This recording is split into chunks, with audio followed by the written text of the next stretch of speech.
1939년 히틀러와 손잡은 스탈린은 폴란드군 장교 15,000명을 끌고 갑니다. 그중 4천여 명은 스몰렌스크의 한 숲속에서 무참히 집단 학살됐음이 밝혀졌지만 나머지 11,000명의 운명은 알 길이 없게 됩니다. 스탈린은 37년 극동 지역에 살던 지도자들도 무더기로 학살하여서 중앙아시아의 황무지에 내다버립니다. 인민 대중의 낙원이라던 소련은 이처럼 참혹한 공포의 땅이 되고 말았습니다. 스탈린이 2차 대전을 쌓아 올린 동유럽 공산권에 지금 거대한 회오리 바람이 불었고, 그래서 결국 동서독의 베를린 장벽도 무너지고 결국 공산주의는 무너지고 말았습니다. 아직도 공산주의에 집착한다는 것은 그건 시대착오적인 이야기일 겁니다. 어느 누구도 빵이 중요하지 않다, 먹을 것이 중요하지 않다 여기는 사람은 없지만 때로는 빵보다 자유가 더 소중하다고 느끼기 때문일 겁니다. 인간에게는 양면성이 있죠. 자유를 추구하고 자유롭고 싶은 마음과, 그러나 어느 정도의 체제, 시스템 속에서 안주하고 싶은 그런 마음이 우리에겐 공존합니다. 그래서 사람은 사람에 따라서 조금씩 다르지만 어느 정도는 이런 시스템 안에, 체제 안에서 있는 그런 규율과 법과 뭐 이런 것들이 작동하는 안전한 사회에서 살고 싶은 욕구, 그리고 이 자유롭게 살고 싶은 욕구가 늘 있습니다. 그래서 시대에 따라, 공간에 따라 그것이 얼마만큼 자유롭냐, 또 얼마만큼 안정성 있느냐 뭐 하는 자유와 안전의 문제를 왔다 갔다 하기 마련입니다. 오늘 본문 말씀의 저자는 땅의 것들은 동물의 피로 정결케 했지만 하늘의 것은 예수 그리스도 자신의 몸과 피로 했으며, 땅의 것은 해마다 피 뿌림을 반복해야 했지만 하늘의 것은 예수 그리스도의 피로 단번에 속죄를 이룩했다라고 선언을 합니다. 여러분 가끔 그런 질문이나 그런 도전적인 이야기들의 책을 읽곤 합니다. 오직 예수 이름으로만, no other name, 다른 이름으로는 구원을 얻을 수가 없다고 주장하는 것이 너무 편협하지 않느냐? 예, 편협합니다. 예, 인정합니다. 근데 문제는 그것이 편협이 그냥 우리들의 단지 주장이다. 뭐 어떤 사람들은, 믿지 않는 사람들은, 무신론적인 사람들은 그 기독교인들의 자조적인, 그리고 지들이 지어낸, 그리고 편협한, 단편적인 뭐 이런 나쁜 용어와 부정적인 용어들을 들이대면서 기독교인들이 그래서 그런 주장을 한다, 이렇게 말할 겁니다. 이게 그냥 인간의 사상 속에서 만들어낸 거라면 당연히 편협한 얘기입니다. 어떻게 그렇게 만들어낸 이야기를 그렇게 할 수가 있겠습니까? 그건 편협한 얘기입니다. 근데 문제는 그 사람들에게 되질문합니다. 그것이 인간이 지어낸 게 아니고 하나님께서 인도하신 길이라면 그럼 당신들은 그 진리를 거부하는 마귀가 되는 것이고 사탄이 되는 것이고 지옥에 갈 수밖에 없는 것이다. 그렇지 않겠습니까? 두 가지 가능성이 있는 거예요.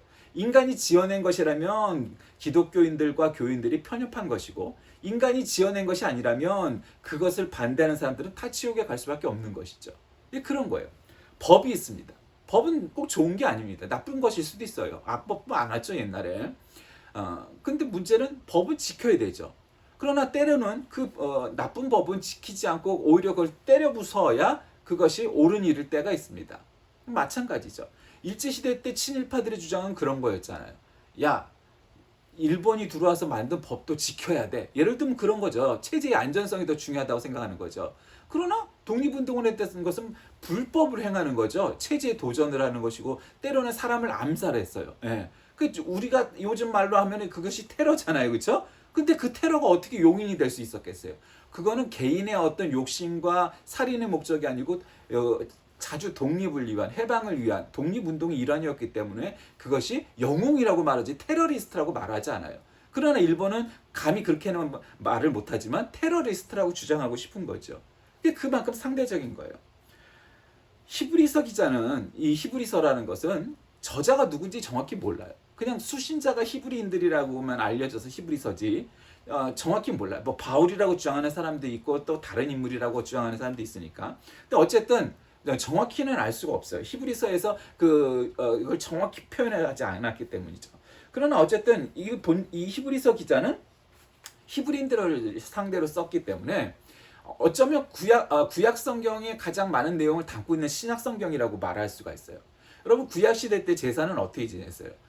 이제 안식일이 되면, 토요일이 되면 사람들이 다 재물을 갖고 오죠. 형편에 따라, 죄질에 따라서. 작을 땐 비둘기도 갖고 오고 곡식도 갖고 오고, 또 죄가 클 때는 소나 양이나 염소를 갖고 와서 재물을 드려서 그 이제 레위기에 나와 있는 율법대로 각을 뜨고 피를 제거하고 흙 뿌리고 이렇게 해갖고 그 레위기의 그 제사법에 따라서 이제 예배를, 제사를 드리게 돼 있어요. 그렇게 하면은 대제사장이 평상시에는 그 안에 천막을 이렇게 짓고 있는데 넓은 공간이, 지금으로 말하면 예배당 같은 공간이 성소였어요. 근데 그 성소가 앞편엔 지성소라고 해서 커튼이 쳐져 있어서 아무나 못 들어가요. 대제사장이 1년에 한 번 대속죄일날 들어가는데, 들어갈 때는 어떻게 하냐면 옷에다가, 지금으로 말하면 이제 성례복 같은 거 있잖아요. 예복 같은 걸 이렇게 입고 있을 거 아니에요. 그럼 그 허리에다가 끈을 동여매 갖고 이렇게 그걸 끌고 있어요. 그래서 들어갔다가 만약에 대제사장이 자기 행실이나 모든 면에서 완벽하지 않게 들어갔으면 거기서 급사를 해버려요. 그러니까 이게 살았나 죽었나 확인해 보려고 그 끈을 갖다 이렇게 당겨 보기도 했단 말이에요. 그만큼 1년에 딱 한 번 대속죄일이 아니고서는 지성소에 아무나 들어갈 수가 없었어요. 그게 대제사장이, 그것도 1년에 딱 한 번 할 수 있는 일이었어요. 그렇게 그 구약에는 예배를 드린다는 것이 제사였기 때문에 그랬었어요. 그러니까 이 히브리 사람들은 구약의 제사에 대해서 너무 정확히 알고 있는 거예요. 제사는 그렇게 드리는 거다. 그렇게 알고 있었어요. 근데 이제 예수님이 오셨어요. 그래서 이게 세상이 달라진 거죠. 근데 많은 사람들은 예수님께서 메시아라는 사실을 모르고 있고 혹은 알고 있지만 믿고 싶지 않아요. 왜냐면 여태까지 체제에 순응하는 거죠. 아니, 많은 사람들이 유대교를 믿는데 야, 예수라는 사람이 메시아라고? 그런 희귀한 얘기, 기상망측한 얘기, 별 이상한 얘기는 많이 들려. 심지어는 부활도 했대. 그런 얘기도 들려, 소문에. 근데 내가 보지 않았으니까. 여러 가지 기타 등등의 이유로 예수님을 메시아로 인정을 못하는 거죠. 그러니 뭐가 문제가 됐겠어요? 예수님의 메시아성을, 구세주이심을 믿지 못하는 거예요. 그래서 히브리 기자가 결국 예수 그리스도의 유일성을 설파하고 있죠. 모든 성경이 다 특히 신약 성경은 그리스도의 유일성을 이야기하고 있지만, 결국 구약 성경에서 언급했고 예언됐던 메시아가 곧 올 거다 하는 사실이 예수 그리스도를 통해서 증명이 되죠. 자, 그러면은 오늘 본문은 우리에게 어떠한 교훈을 주시는 건가? 첫 번째로, 예수 그리스도는 구약의 희생제물보다 완전한 제물이 되셨다는 거죠. 이사야서에 보면은 예수님을 가리켜, 메시아를 가리켜 구원의 어린 양이라고 해요. 어린 양. 예. 어린 양이란 건 뭐예요? 제물을 드린다는 거예요. 근데 원래 그 제물을 드릴 때 왜 닭고기도 왜요? 태계닭이라고 해서 평택에 유명한 그 닭은 어떤 닭이에요? 막 노개예요, 노개. 알도 많이 나가고 할머니 닭이에요. 예를 들면 암탉으로 얘기하면. 그러면 그 할머니 닭을 하니까 고기가 질겨. 그래서 그걸 갖다 오래 그렇게 끓이고 삶고 어떻게 기술을 넣어서 비교적 질기지 않게 만드는 게 폐계닭이잖아요. 그러니까 그런 걸로 제물을 드리지 않았다는 거예요. 그럼 어떻게 제물을 드려요? 어린 양, 깨끗한 양. 그러니까 이제 어린이쯤 되는 양, 혹은 청소년쯤 되는 양. 왜냐하면 이게 깨끗하니까. 그 양도 그냥 양이 아니에요. 깨끗한 양, 흠집 하나 없는 양을 드려야 되는 거지. 예를 들면은 내일 모레 죽을 것 같은 양을 드리는 게 아니에요. 그게 어린 양이란 말이에요. 근데 구약의 그런 희생제물보다 완전한 제물이 되셨어요. 세계 여러 종교에 보면은 제물을 드리죠. 심지어는 인신공양이라고 그래갖고 남아메리카나 아프리카나 아시아나 가나 곳곳에서 보면 인신공양하는 습관을 가진 그런 미신들 혹은 종교들이 있잖아요. 사람을 잡아요. 또 사람도 그냥 잡는 게 아니에요. 처녀나 총각, 아주 그냥 젊고 한창인, 제일 이쁠 때 그런 사람들을 잡아서 공양을 해요. 제물을 바쳐요. 그러면 신이 노하심을 금한다고 그래서 그렇게 하는 거죠. 그러니까 예전에는 그렇게 제물을 드렸어요. 근데 여러분 생각해 보세요. 지금도 매일 우리가 양 한 마리씩을 잡는다 그러면 그것이 쉬운 얘기가 아닐 거잖아요. 그렇죠? 근데 구약 시대 때는 어떻겠어요? 그거 먹고 살기도 어려운 사람들이 대다수인 경우가 많은데, 아무리 양이 많다고 해도 그걸 다 매주일 한 마리씩 잡아올 수는 없는 거 아니에요. 그러니까 번거로운 일이에요. 돈도 많이 들어요. 그리고 그 제물을 드릴 때 얼마나 이 성소라는 게, 성막이라는 게, 교회라는 게 지금으로 얘기하면 피비린내가 났을 거 아니에요.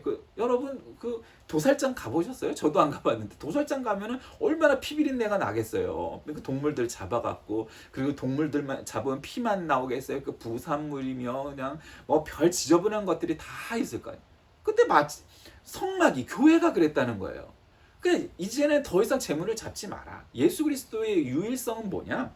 재물이 필요 없다. 내가 재물이다. 내가 밥이다. 내가 완벽한 재물이 되신 거. 이제는 우리가 교회 올 때 재물 들고 오지 않잖아요. 그렇죠? 왜요? 예수님께서 단번에 십자가에서 피 흘리심으로, 인간의 피가 아니잖아요. 그 동물의 피도 아니잖아요. 뭐예요? 하나님의 피예요. 그러니까 하나님의 피기 때문에 능력이 있는 거예요. 사람의 피가 아니기 때문에. 그래서 단번에 모든 재물을 대신하여서 영원하고도 완전한 재물이 되셨다는 겁니다. 그래서 둘째로 예수 그리스도만이 중보자로서 하나님 앞에 서실 수가 있는 것이 예수님의 유일성의 두 번째입니다.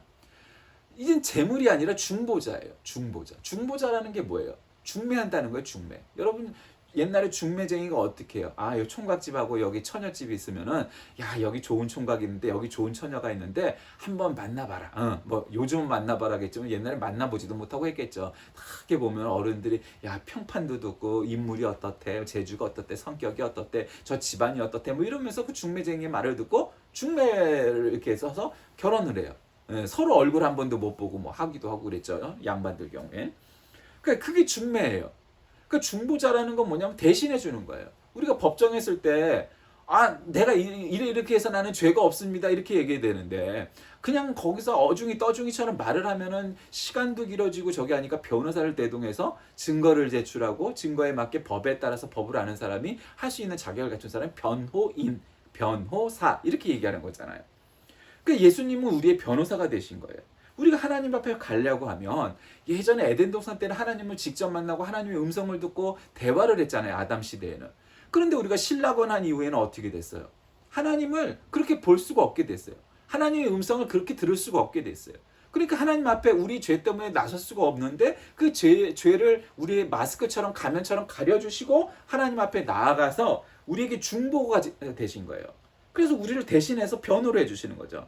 아, 하나님 아버지, 참 얘는요 사실은 이래저래 저래 해갖고, 그렇지만 이거는 용서해줘야 됩니다. 왜냐면 회개했거든요. 이러면서 우리를 대신해 주는 거죠. 그러니까 우리가 하나님 앞에 설 수가 있었던 거예요. 그 이전에는 우리가 하나님 앞에 감히 설 수가 없었죠. 우리가 어떻게 서요? 우리는 죄인이기 때문이죠. 거룩한 하나님을 우리가 감히 만날 수가 없었다는 거죠. 그러니까 셋째로 예수 그리스도의 유일성은 그런 그리스도의 희생으로 말미암아 영원의 능력을 가지는 능력이 되었습니다. 가끔 그런 사람들이 있어요. 아이, 여보시오, 2000년 전에 팔레스틴 지방에서 십자가 달려 죽었다는 게 도대체 우리하고 무슨 상관이 있습니까? 그래요. 물론 그래요. 여러분, 세레머니로, 형식으로 따지면은 2000년 전에 그저 있었던 사건이에요. 그렇죠? 근데 그 세레머니가, 그 십자가에 달리셨던 사건이, 그 사건 혹은 사태가, 안 믿는 사람들 입장에서 오늘날 우리에게 관계가 있다는 건 뭐냐면, 그 죽음이 우리에게 상관이 있게 되면 어떻게 되냐면, 그리고 그 이전에, 예수 그리스도 이전에 이미 살았다가 죽은 사람들까지 은총이 머무는 건, 그건 사람이 죽은 게 아니기 때문에 그래요. 여러분 가끔 게임을 하는 친구들이 막 끝까지 해갖고 막판에 무슨 대마왕을 만나는데 막 총알을 쏴갖고 뭐 어떻게 해갖고 이겨요. 좋은 아이템, 뭐 그냥 한 방에 뭐 하는 아이템. 그래서 어떤 아이템은 뭐 1억이 넘는 아이템이 있대. 무슨 거미래나 뭐 그런 게 있대. 그럼 왜 그 바보도 아닌데 1억이 넘는 칼을 사겠어요? 그 칼을 들면은 한 방에 베면 다 죽는 거야. 그러니까 그 게임을 하는 친구들 중에 막 게임을 많이 해서 그거를 갖다 살려고 노력을 하는 거 아니겠어요? 왜 그래요? 한 방에 효과가 있는 거, 한 방에. 예수님의 유일성, 그리스도의 유일성은 뭔지 아세요? 그건 하나님이 우리를 위해서 오셔서 내 죄를 대신해서, 인간의 죄를 대신해서 십자가에 달리시고 죽으시고, 그걸로 또 끝났으면 이벤트야. 근데 죽지 않고 부활을 하신 거예요. 그래서 여기서 40일 동안 다시 사람들에게 나 부활했어 라는 걸 보여주시고, 또 승천까지 하셨어. 하늘로 그냥 구름 타고 올라가셨어. 그건 뭐예요? 완벽한 시나리오죠. 완벽하잖아요. 살아계신 하나님이 우리를 위하여 오셔서 그 죄를 대신해서 죽으시는 의식을, 리터지를 보여주신 거예요. 그래서 이제는 제사가 필요 없고, 그래서 그 하나님이 죽으셨다는데, 하나님 아버지 성부 하나님이 이제는 뭐 내 아들이 죽었는데 어떻게 그걸 뭐라 하겠어? 죽기까지 사랑을 하고 용서를 하고 인간들을 구원해야 됩니다, 이렇게 주장을 하니까 내가 졌다, 내가 졌어 한 거야, 한마디로. 그래서 예수 그리스도의 죽음은 그 이전 시대나 그 동시대나 그리고 지금 영원히 세상 끝날까지 예수 그리스도의 유일성이, 능력이, 영원한 능력을 가진다는 거예요. 하나님이시기 때문에 그래, 하나님인데. 그러니까 이 모두가 마치 무슨 뭐 술래잡기, 뭐 닭이 먼저냐 달걀이 먼저냐처럼 살아계신 하나님이 우리에게 오셨다는 그 사실을 믿으면 이 모든 것이 그냥 한꺼번에 풀리는 문제예요. 근데 하나님이 어떻게 오냐, 이걸 믿지 않으면 하나같이 믿을 수가 없는 사건이 돼. 그 둘 중에 하나는 거짓말이고 둘 중에 하나는 진리가 아니겠죠. 뭐가 왜 진리라고 말하는 거예요? 하나님이 우리에게 오셨다 이거. 왜냐하면 구약 성경, 이슬람교 사람들도 믿고 있고 유대교 사람들도 믿고 있는 그 구약 성경에 메시아가 온다고 하셨어요. 그리고 예수님이 오셔서 그 구약 성경을 완벽하게 다시 재현하셨어. 그러니까 내가 메시아라는 걸 증거하셨어. 그러니까 믿고 싶지 않아서 그렇지, 믿으면은 모든 게 다 실마리가 해결이 돼, 깨끗이. 아직도 메시아를 기다리면서 통곡에 벽가서 울면서 기도할 필요가 없어, 우리는. 왜? 메시아가 이미 오셨는데. 그러니까 믿지 않으면 이게 안 되는 거야. 믿을 수가 없는 거야. 그러나 믿으면 이 모든 것이 그냥 완벽하게 궤가 맞는 거예요. 짝이 맞아. 예수 그리스도는 구약에 예언되었던 모든 제사들과 성전의 실체입니다. 구약은 그림자 같은 존재예요. 구약은 완벽하지 않아요. 왜? 거기에 실마리가 뭐냐면 바로 메시아이기 때문에 그래요. 인간은 하나님과 무수히 약속을 하고 언약을 했는데 계속해서 불신앙을 저지르고 죄를 지어요. 그 하나님이 뭐 이렇게도 벌 줬다가 저렇게도 벌 줬다, 바벨탑도 무너뜨리고 홍수도 하고 뭐 지진도 일어나고 뭐 하여튼 별의별, 뭐 병으로도 죽고. 그런데 인간은 변하던가요? 안 변해요. 인간은 안 변해요. 계속해서. 하나님이 무지막지한 기적을 보여주셔도 안 믿어요. 가끔 지금 그런 사람도 있어요. 똑같이 어리석어서 막 지금도 하늘에서 고기가 떨어지고 돈이 떨어지면 여러분 잘 믿을 것 같죠, 사람들이? 아니요. 돈도 매일 떨어져 봐요. 그럼 어떻게 될 것 같아요? 감흥 없어요. 돈이 왜 가치가 있어요? 많은 사람들이 충분할 만큼 갖고 있지 않기 때문에 돈이 가치 있는 거예요. 금이 왜 비싸고 다이아몬드가 왜 가치가 있어요? 많지 않기 때문이에요. 많은 사람들이 다 집마다 다이아몬드로 집을 짓고 금으로 집을 지으면 그게 금값이겠어요? 똥값이지. 매일 돈이 떨어지고 매일 고기가 떨어진다고 생각해 보세요. 그거 의미 없어요. 그러니까 우리가 구약시대 사람들 보면 나는 안 그럴 것 같은데, 에이, 지금 인간들도 똑같아. 교회가 있는데 목사가 뭐 미워서 뭐 기독교가 싫어서 성경대로 어쩌고 그냥 믿고 싶지 않은 거야. 그 안에 사탄 마귀가 들어앉아 있어서 하나님의 음성을 듣고 싶지 않은 거야. 그냥 안 믿고 싶은 거야. 왜? 나는 죄성이 너무 많거든. 내 멋대로 살고 싶거든. 내가 똑똑한 척하고 살고 싶거든. 그렇게 살고 싶은 거예요. 그러나 겸손하게 무릎을 꿇으면 하나님의 음성이 들어요. 여러분, 시대의 석학 중에 하나라고 손꼽히는 이어령 박사가 얼마나 그냥 이 예수쟁이들, 무식한 놈들 욕하고 다녔는지 여러분은 잘 모를 거예요. 그가 방송마다 말하는 것마다 책마다 예수쟁이들 대단히 까던 사람이에요. 근데 그가 말년에 하나님 앞에 고꾸라지죠. 무슨 순간에요? 서울대학도 나오고 변호사도 된 자기의 딸이 암으로 죽게 되는 사건을 접하면서죠.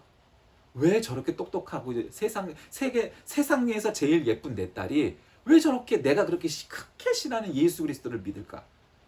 그래서 그 죽음을 맞이하면서 결국 예수를 믿게 되죠. 그래서 우리는 여기서 뭘 얻게 돼요? 역사적으로 가장 똑똑했다는 사람들 뭐 중에 예수 믿는 사람 많아요. 왜 믿을까요? 그가 나보다 덜 똑똑해서? 아니야.